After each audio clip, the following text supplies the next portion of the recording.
कि ये जो लिसनिंग है इसका स्पीड का लेवल आपने 1.25 रखना है। आपने सेटिंग में जाना है और उसमें अपनी जो स्पीड है उसका लेवल थोड़ा सा बढ़ा देना है। 1.25 पे आपने प्रैक्टिस करनी है और अपना स्कोर जरूर मेंशन कर दीजिए। हर प्रकार की लिसनिंग आपको इसी चैनल के ऊपर शाम को 6 बजे मिलती रहेगी। तो जिनका एग्ज़ाम है जनवरी में 7 जनवरी को, 14 जनवरी को, जो फरवरी में जिनके एग्ज़ाम हैं, सभी स्टूडेंट्स के लिए ये लिसनिंग काफ़ी ज़्यादा इंपॉर्टेंट है। प्लीज़ चैनल को भी जरूर सब्सक्राइब कर लीजिए। Thank you so much. This is the IELTS listening test. You will hear a number of different recordings and you will have to answer questions on what you hear. There will be time for you to read the instructions and questions and you will have a chance to check your work. All the recordings will be played once only. The test is in 4 parts. At the end of the test, you will be given 10 minutes to transfer your answers to the answer sheet. Now turn to part 1.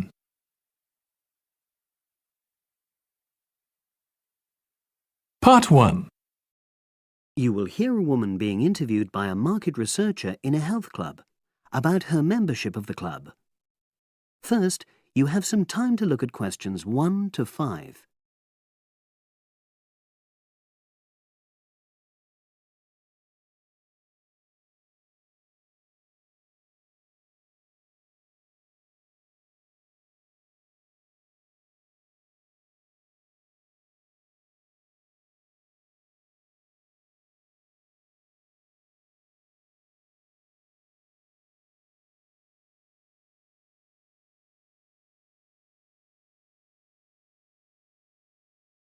Oh, excuse me.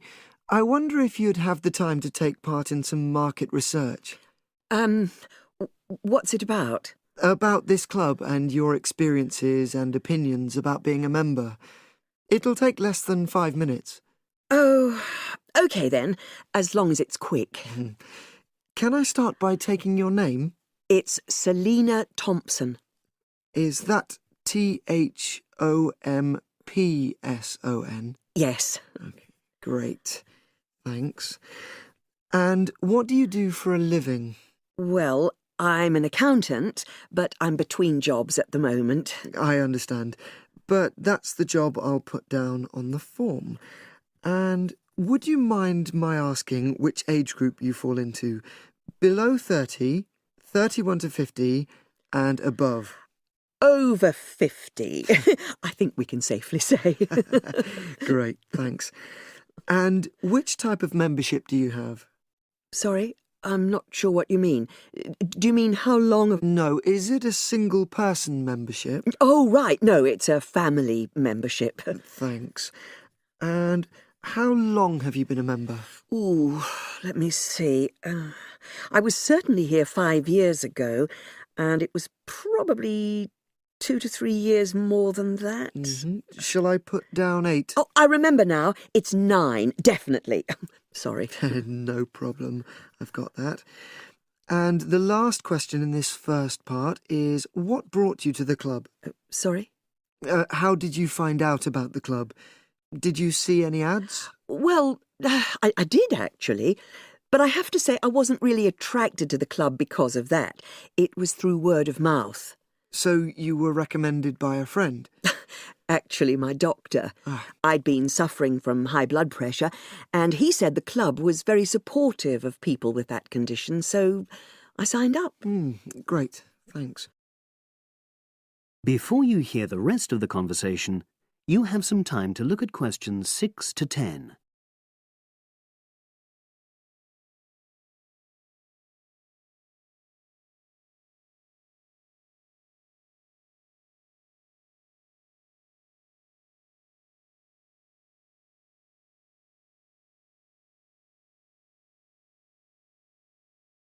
Now listen and answer questions 6 to 10. Now, for the second part of the form, I want to ask a bit more about your experience of the club. Sure. How often would you say you use the club? It varies enormously, depending on how busy I am. Of course. But on average, per month? I'd say it averages out at twice a week. Okay, so 8 on average. Yeah, and 4 of those are aqua aerobics classes. That leads me to the next question. Would you say the swimming pool is the facility you make most use of? Fair to say that, yep. Right, thanks. And are there any facilities you don't use? One area I realise I've never used is the tennis courts. And there's one simple reason for that. You don't play tennis? Actually, I'm not bad at it. Oh. It's that I'm not happy having to pay extra for that privilege. Oh, right. I've made a note of that. Thanks. Now, in the last section, are there any suggestions or recommendations you have for improvements to the club? Only about health and fitness? Anything at all? Well, I'd like to see more social events. Oh. It isn't just a question of getting together for games or classes, but other things, you know. Yes, sure. And another thing that I was thinking when I had my yoga class in the gym last night, we were all sweltering in the heat, was that I think they should put in, Air conditioning. That's exactly what I mean. The rooms are really light and well designed, but they do need proper installations. Sure. Well, I've made a note of that. Good. So, is there anything else you'd like to suggest? About quality of service, for example? Oh, everyone's very nice here. They couldn't be more friendly and helpful. Oh, but I tell you what, it's a shame the restaurant isn't open in the evening on Saturday, and Sunday as well, for that matter. Oh. So, the club should... Open it later on those days. OK. Well, thank you very much. That's all the questions I have. That is the end of Part 1. You now have 1 minute to check your answers to Part 1.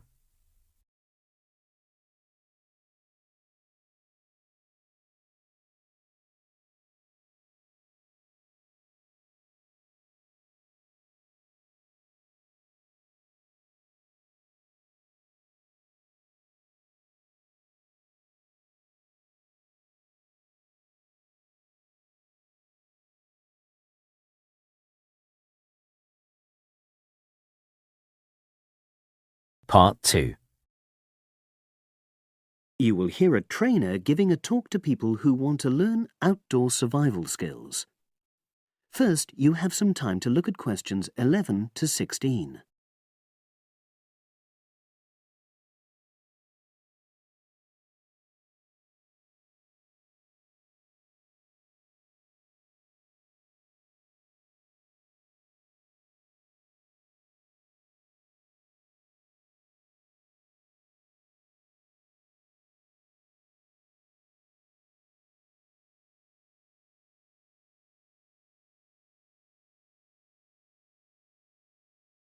Now listen and answer questions 11 to 16.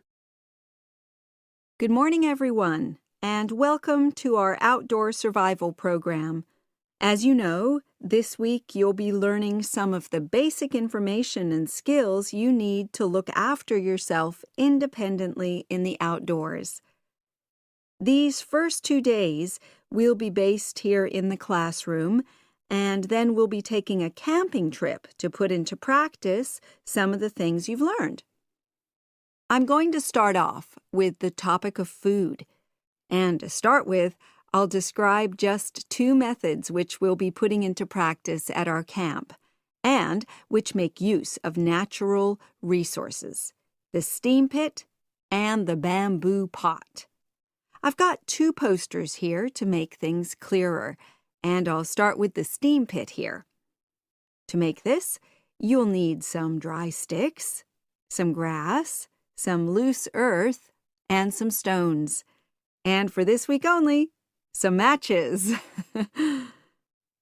The first thing you do is to dig a shallow pit in the place you've chosen to do your cooking. Let's say about 25 centimeters deep and 30 centimeters wide. Your sticks have to be a bit wider than the pit because you have to put a line of them along the top from one end of the pit to the other. Before setting light to these, you take some large stones and arrange them on top. Then you start the fire and wait till the wooden platform burns through and the stones fall into the pit. At this point, brush away any pieces of hot ash from the stones. You can use a handful of grass and then take another stick and push it down into the center of the pit, between the stones. After that, you cover the whole pit with a thick layer of grass. And then you can put your food on it, wrapped in more pieces of grass, like parcels. Finally, cover the whole thing with earth. You have to pat it firmly to seal the pit. Then all you have to do is take the stick out and pour a bit of water into the opening that it leaves. It should take about 4 hours for your food to cook, as it cooks slowly in the steam that's created inside the pit. Now you have some time to look at questions 17 to 20.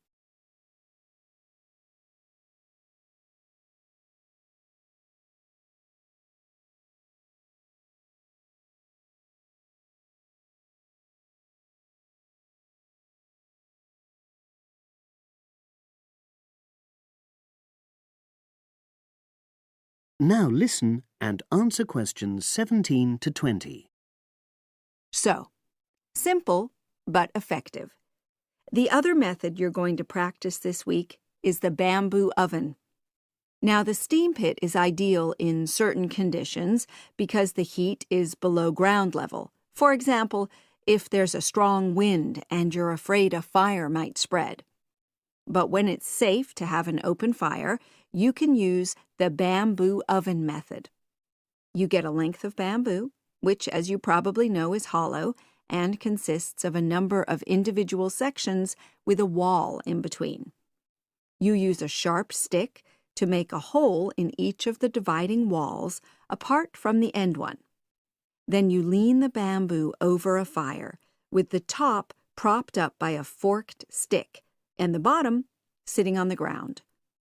You pour enough water in the top to fill the bottom section, and then light a fire underneath that section to heat the water.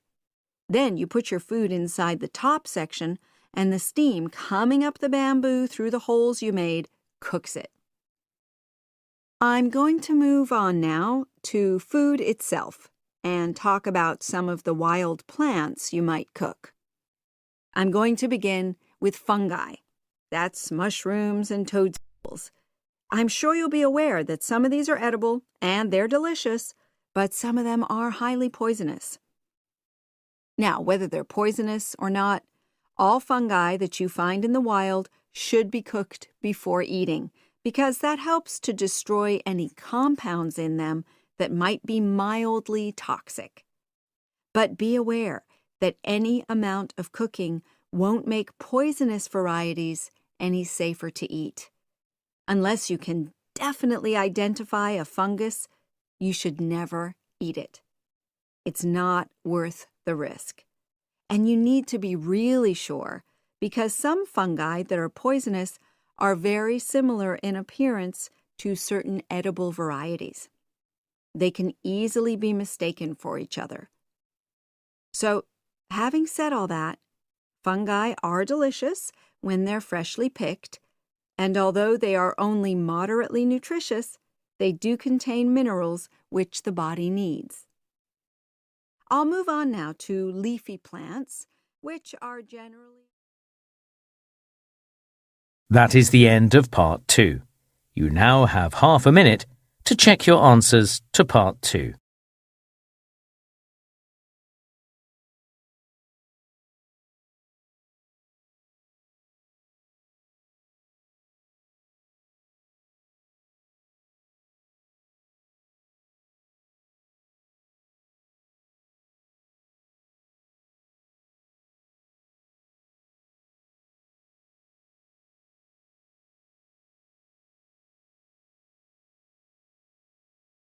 Part 3. You will hear a woman called Phoebe, who is training to be a teacher, talking to her tutor called Tony about research she has done in a school. First, you have some time to look at questions 21 to 25.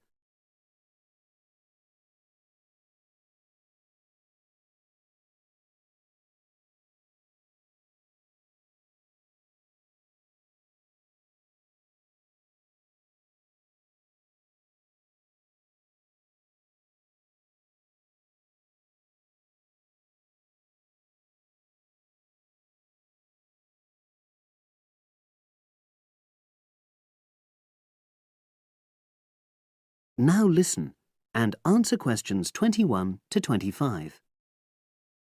So, how did you get on with your school-based research, Phoebe? Well, it was exhausting, but really valuable. Good. What was the specific focus you chose? My title is Attitudes Towards Study Among 11 to 12-year-old Pupils. Right, and what made you choose that focus? Well, that's a bit difficult. Lots of my classmates decided on their focus really early on, mainly on the basis of what they thought would help in their future career, in their first year's teaching. So that's what helped you decide? Actually, it was that I came across a book written by experienced teachers on student attitudes, and that motivated me to go for the topic. Okay. So what were your research questions or issues?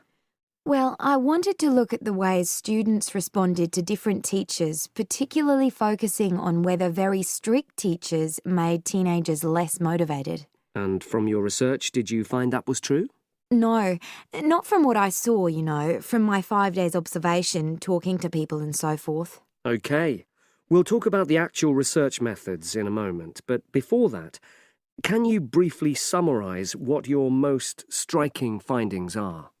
Well, what really amazed me was the significant gender differences. I didn't set out to focus on that, but I found that boys were much more positive about being at school. Girls were more impatient. They talked a lot about wanting to grow up and leave school. Very interesting. Yeah, it is. From doing the research, it was clear to me that you might start out to focus on one thing, but you pick up lots of unexpected insights. Right. Did you get any insights into teaching? Yes, certainly. I was doing a lot of observations of the way kids with very different abilities collaborate on certain tasks, help each other. And I began to realise that the lessons were developing in really unexpected ways. So what conclusion do you draw from that? Well, I know it's necessary for teachers to prepare lessons carefully, but it's great if they also allow lessons to go their own ways. Good point. Now, I'm really pleased to see you doing this. Analysing and drawing conclusions based on data. But surely this isn't proper data. Because it's derived from such small-scale research. Well, as long as you don't make grand claims for your findings, this data is entirely valid. I like the way you're already stepping back from the experience and thinking about what you've learned about research. Well done. But I know I could have done it better. As you become more experienced, you'll find ways to reduce the risk of difficulties. Okay.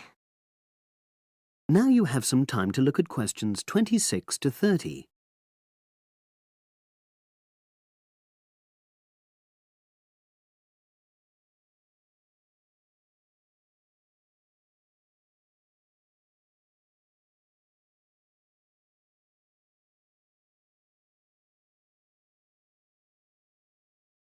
Now listen and answer questions 26 to 30. So, let's look in more detail at how you gathered your data. Let's start with lesson observation. Well, it generally went quite smoothly. I chose my focus and designed my checklist. Then teachers allowed me into their classes without any problems, which surprised me. It was afterwards that the grueling work started. Yeah, it's very time-consuming, isn't it? Making sense of analysing your observation notes. Absolutely. Much more so than interview data, for example. That was relatively easy to process, though I wanted to make sure I used a high-quality recorder to make transcription easier. And I had to wait until one became available. Right.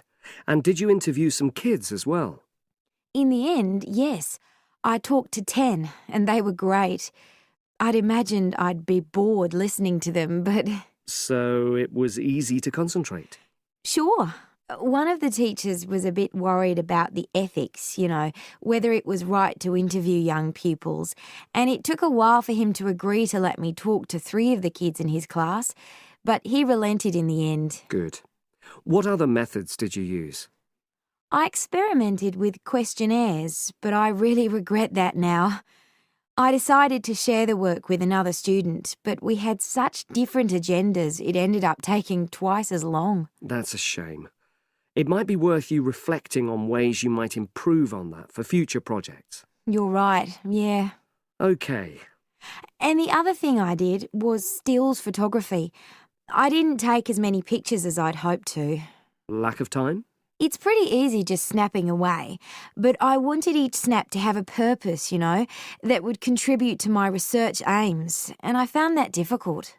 Well, that's understandable, but remember... That is the end of Part 3. You now have half a minute to check your answers to Part 3.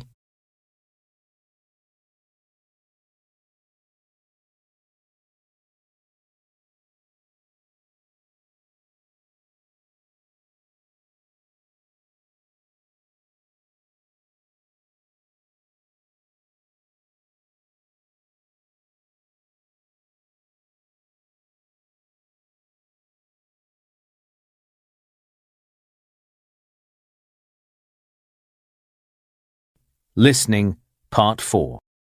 You will hear an environmental studies student giving a presentation about his project on saving an endangered species of plant. Now you have some time to look at questions 31 to 40.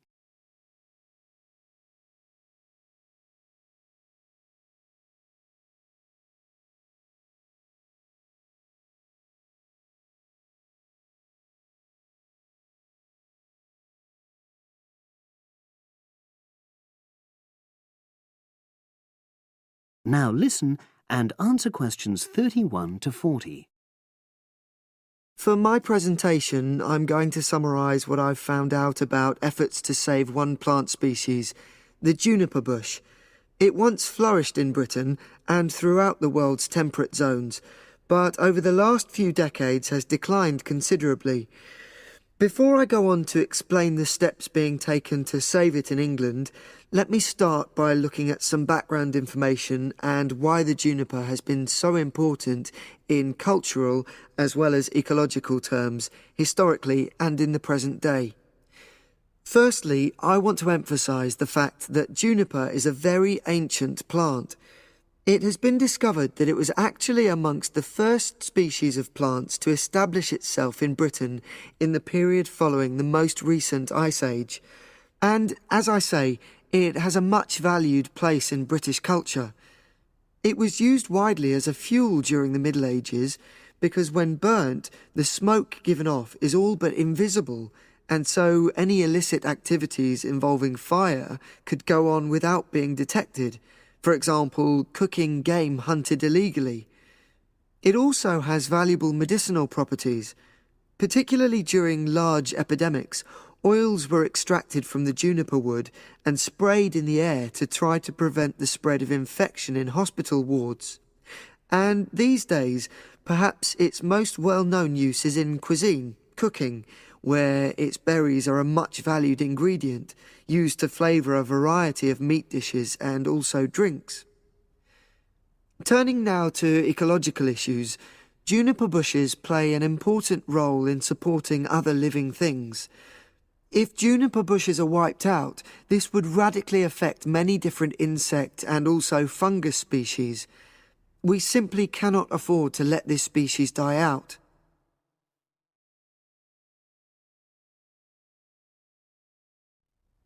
So, why is the juniper plant declining at such a rapid rate? Well, a survey conducted in the north and west of Britain in 2004-5 showed that a major problem is the fact that in present-day populations, ratios between the sexes are unbalanced, and without a proper mix of male and female, bushes don't get pollinated. Also, the survey found that in a lot of these populations, the plants are the same age, so this means that bushes grow old and start to die at similar times, leading to swift extinction of whole populations. Now, the charity Plant Life is trying to do something to halt the decline in juniper species. It's currently trying out 2 new major salvage techniques, this time focusing on lowland regions of England. The first thing it's trying is to provide shelters for the seedlings in areas where juniper populations are fairly well established. These, of course, are designed to help protect the plants at their most vulnerable stage. A further measure is that in areas where colonies have all but died out, numbers are being bolstered by the planting of cuttings which have been taken from healthy bushes elsewhere. Now, I hope I've given a clear picture of the problems facing this culturally and ecologically valuable plant, and of the measures being taken by plant life to tackle them. If anyone has any questions, I'd be happy.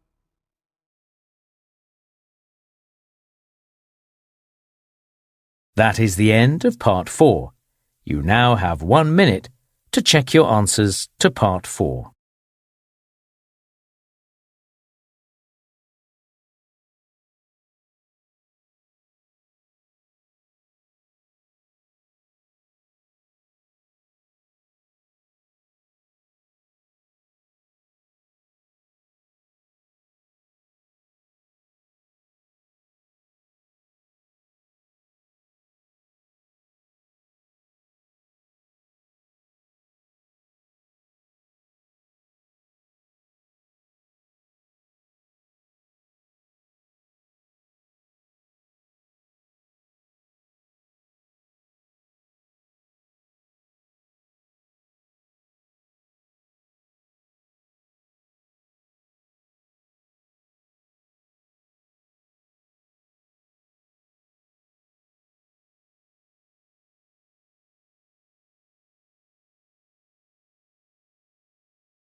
That is the end of the listening test.